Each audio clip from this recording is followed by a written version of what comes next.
So this tutorial is going to look over the creation of a project and what that actually means. The example we're using here is creating the first step of creating Vortex for installation with the exe file. So let's open up Whirligig Publisher and begin.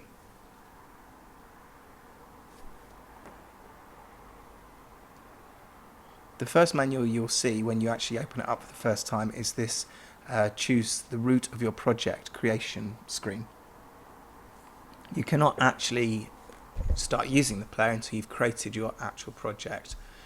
So what we're doing with Aaron's project is I've created a folder already called Vortex Player on the D drive in Whirligig Projects. So within that I'm going to choose that folder within the editor, the publisher, for my project, and then I'll explain over what's actually happening. So if we go to D drive, we just click on there, click on there, click on the Vortex Player, and as you can see this is the current selection. If I choose folder,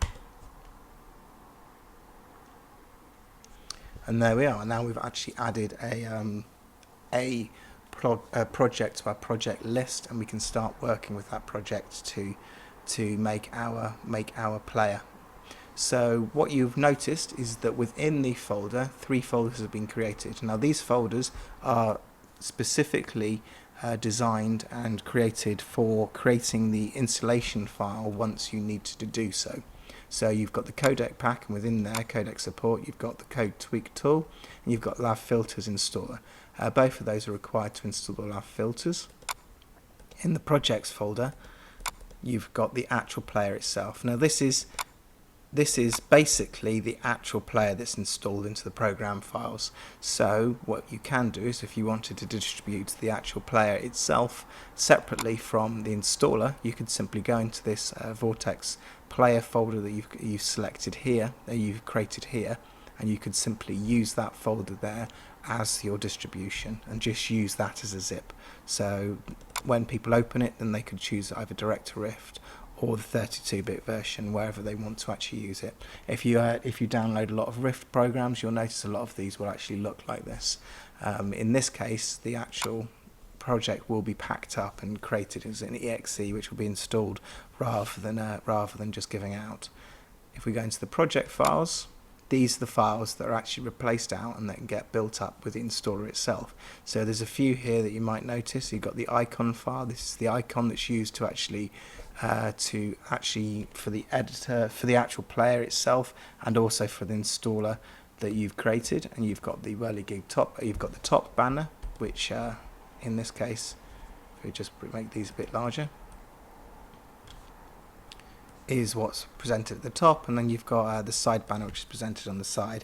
Now all of these things are done underneath the hood of the actual player, so you can create and change all of the options that you have within that. So for example, if I go to publish, you can see there that whirligig.icon file is available there, and you can change that, and you can change that one there for the top banner, you can change that one there for the side banner. So within the work files, you've got those available there to change. So if I decide I wanted to do so,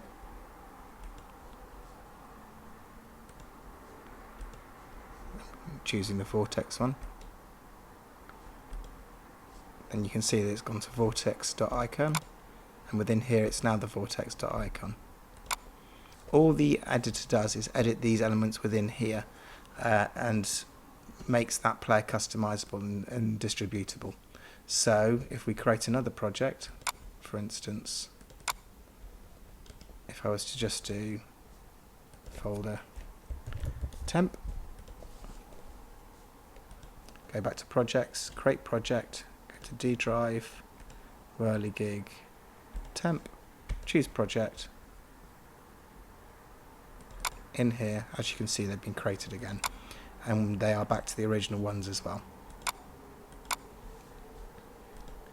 If I would like to delete one, so I don't really want the temp one, I can just hit delete and it will delete it. Note that it doesn't actually delete the work files. The work files are still there, so if you actually re-added that project, it would be usable again. As you can see, they're still here, so I can delete them if desired, myself. And that's my my introduction to the creating your own projects for the Whirligig publisher. Thank you.